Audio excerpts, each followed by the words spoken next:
everyone, today we're presenting and analyzing a case of leading and managing change, which will focus on General Motors. Our presentation will firstly introduce the company and identify its motives for change. We will then explore relevant change theories and apply them to General Motors. Next, we will identify drivers of resistance to change and showcase consequent results. Lastly, we will give several recommendations with regards to how General Motors could have better implemented change measures. Throughout the presentation, we will refer to General Motors as GM. GM is an American multinational company which was founded by William Durant in Michigan in 1908. It was the first car maker dealer in the region, growing rapidly to become one of the largest automobile manufacturing company in the world. Guided by the leadership of Alfred Sloan in 1920, the company started segmenting its offerings into 5 automaking divisions with different price segments. General Motors established itself as a market leader by sales volume in 1931 and consolidated its position until 2007. While exhibiting record-breaking sales in 2007, the automotive giant filed for bankruptcy in 2009. The company's downfall is regarded as one of the most tragic bankruptcy cases in modern history. Now let's take a look at the key driving forces of change for GM.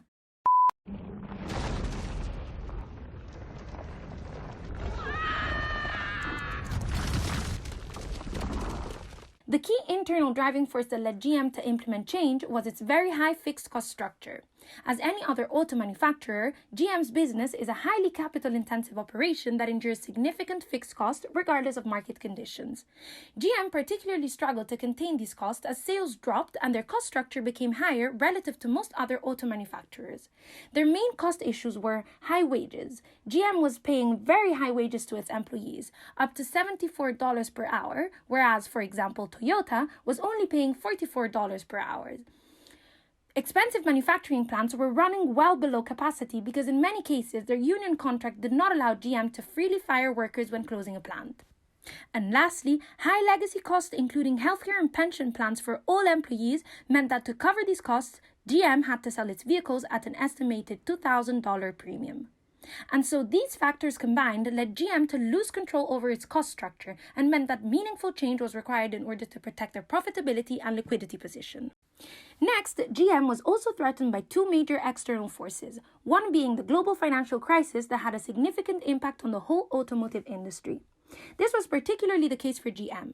The company saw its worldwide market share decline from 13.2% in 2007 to 12.4% in 2008 and to 11.6% in 2009 as a result of several factors affecting its global sales, including decreasing demand for the company's higher margin vehicles as consumers favored smaller, cheaper, and more fuel-efficient vehicles. High volatility surrounding mortgages, credit rates, and oil prices all reduced consumers' vehicle purchase intention.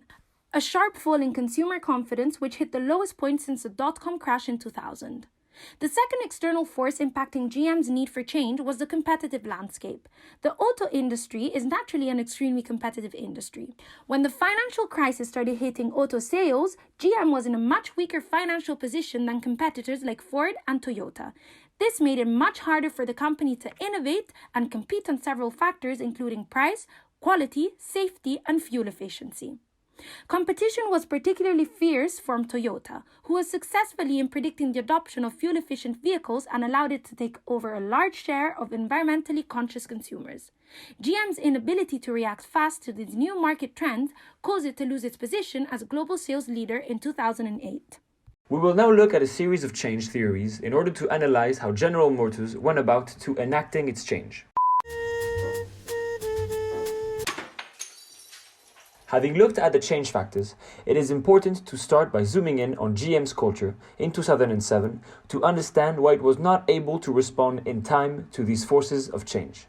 Leading academic authority Charles Handy developed a culture framework defining 4 types of cultures in organization: power, role, task, and person culture. GM falls in the role culture. As defined by Handy 1994, role culture organizations are highly bureaucratic and structured organizations based on rules. The power in a role culture is determined by a person's position in the organizational structure. Also, role cultures companies tend to have a vast amount of reporting procedures and communication policies. Staff are selected on basis of capability and not required to do anything more than their roles requires. Decision-making in role culture can often be painfully slow, and the organization is less likely to take risks. As such, role culture organizations do not respond quickly to changing circumstances. All of the above extensively apply to General Motors. The company was known to be endlessly bureaucratic and slow, as well as extremely risk-averse. Employees never contradicted their management and never questioned a superior's decision. GM's corporate life was guided by the principle, above all, be loyal to your superior's agenda.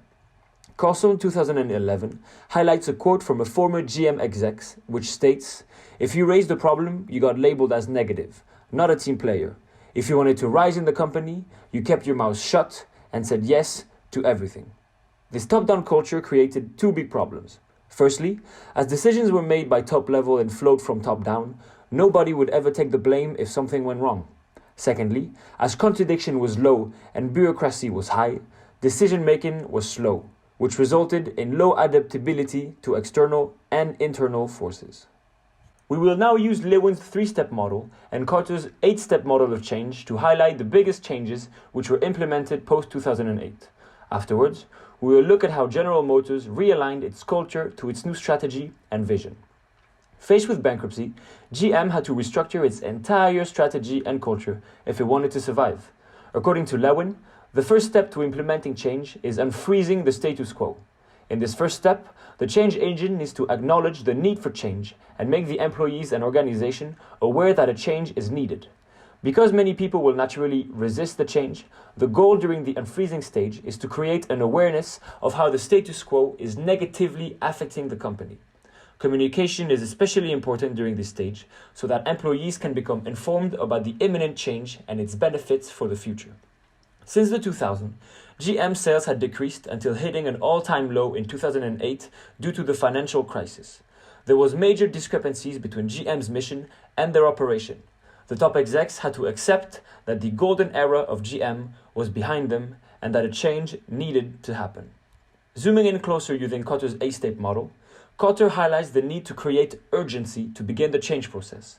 In order to get change started, it is imperative to make it known that a change is necessary to maintain competitive advantage. In GM's case, the announcement of its bankruptcy served as the trigger, as the next steps in bankruptcy is liquidation, which would have meant the unemployment of more than 200,000 employees. Carter then argues that it is important to have a vision. As the status quo is being questioned and changed, there needs to be a new vision which employees need to believe in. For this reason, creating a vision which is easy to understand and encapsulates the overall new aim is a useful way of generating support from the whole organization. From 2008 to 2010, GM experienced 3 changes in CEOs. After the company went bankrupt, Henderson, who had worked in GM for many years, was appointed CEO but failed to implement the change needed. Faced with this failure, the Obama administration, who at the time was helping GM out of bankruptcy, ordered GM to hire an external agent to become CEO. Ex-CEO of AT&T Ade Whitaker was thereupon appointed until his resignation in 2009, where Dan Akerson took the lead as CEO. Both Whitaker and Akerson were external change agents and are viewed as crucial agents in GM's survival as they are responsible for reshaping the company's new vision. Indeed, the new vision which was created was one based on sustainability, fuel effectiveness, innovation, speed, and accountability. The differences in vision can be drastically seen when looking at GM's annual report. While the 2007 report boasts about historical values such as being a 100-year-old company, the 2010 annual report focuses primarily on starting anew. General Motors' new vision is clear: design, build, and sell the world's best vehicles. This brings us to Lewin's second step in the change model: implementing the change. This step is marked by the implementation of the change. At this point in time, the change becomes reality. This is when employees begin learning new processes and ways of thinking. This is a time where the culture of the company is updated. Due to this drastic movement, this step is the hardest one to achieve. It is a moment in time when most people struggle with a new reality. It is a time marked with uncertainty, anxiety, and fear. GM's change can be separated in 2 categories: cost-cutting and cultural changes. With over $172 billion in liabilities at the time the company entered bankruptcy, GM had no choice but undergo severe cost-cutting. Firstly, and in line with its new focus vision, it decided to get rid of all brands which showed low profitability. These included Hummer, Saturn, Pontiac, and Saab. These decisions were in line with a new vision which promoted a sustainable agenda and moved away from gas-guzzling SUVs such as Hummers. Secondly, General Motors reduced employee salaries and forced executives to take a 10% pay cut. Moreover, it negotiated with unions on reducing wages and benefits to new hires, as well as restructuring healthcare cover. Lastly, the company had no choice but to start reducing its number of employees. In total, GM laid off 47,000 workers by the end of 2010. These changes dramatically improved GM's financial performance on the short run. Nonetheless, GM knew that it had to readapt its culture if it wanted to survive on the long term. Looking at McKinsey's 7 S's, General Motors had realigned some of its S's, but still had a long way to go. It had created a new strategy and had reduced its staff. Now what? Well, we will now look at how General Motors changed its culture and shared values by realigning the remaining S's to its new vision. To begin this realignment, General Motors revamped its core values. A quote taken from the 2010 annual report highlights the new values of General Motors perfectly. Simplicity, agility, and action-making. Making and implementing decisions faster, pushing accountability deeper into the organization, and demanding results from everyone. Looking at the company's structure, GM went from static to fast-paced. The CEO decided to replace the Automotive Product Board and Automotive Strategy Board with an 8-person executive committee reporting directly to himself. This was done to speed up the decision-making process related to the day-to-day business operations. Furthermore, many processes were centralized. For example, purchasing offices for raw materials were reduced from 25 to only 1 in the US. Moving onwards to skills and systems, GM introduced new technology to innovate their production methods, most notably Agile Manufacturing Fixture, which allowed marketeers, designers, and production personnel to share a common database of parts and products. This was done in aim to share data on production capacities and problems, and both increase the speed of production and decrease the cost of production. The company also went through retraining workshops to update employee skills and help them through the changes. Leadership style was also changed. As aforementioned in the beginning of this section, GM's top-down decision meant that decisions were slow and nobody would take the blame for things. CEO Atkinson thus increased employee empowerment by making them accountable for their actions. He also democratized decision-making by giving more freedom to teams to take decisions without the need of meetings with superiors. Indeed, General Motors had a history of slow decisions as none were made without meetings. With all the above made to reflect this new vision and shared values of ownership, innovation, teamwork, and rapidity, the new General Motors slowly rose to its feet and began its final part of evolution: refreezing. In both Lewin and Carter's model of changes, this part emphasizes the need to reinforce and solidify the changes. In this step of the process, the changes become the norm. Lewin highlights the crucial importance of this step, as a failed refreezing may lead to employees reverting back to the old ways of doing things and thinking. Lewin recommends the use of positive rewards and acknowledgement of behavior to fortify these changes. Zooming in one last time using Carter's A-step plan, Carter argues the need to build on change. Indeed, many change processes fail, as all final aspects of change are not finished properly. Carter thus states that it is important to cement and sustain the change after its accomplishment. In GM's case, the firm continued on its sustainability and innovation values by showcasing its involvement in clean energy projects such as alternative fuel and eco-friendly vehicles. Moreover, it announced a plan to invest $40 million in clean energy projects throughout America. These values were further cemented when the chief marketing officer said in an interview, "For at least the past 25 years, we've been dependent on trucks. We haven't put as much emphasis on fuel-efficient sedans, and our Japanese and Korean competitors did." Thanks to this continuous building on change, GM was able to properly refreeze the new status quo and made the changes stick.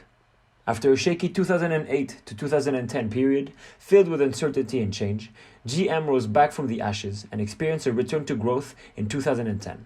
Having experienced a net loss of $31 billion in 2008, General Motors came back to a healthy state in 2010 with a $6.5 billion profit and experienced continuous sales growth yearly. We will now look at the drivers of resistance to change. Great practical joke, Jim. Got me go to the annex. No, God! No, God, please, no! No!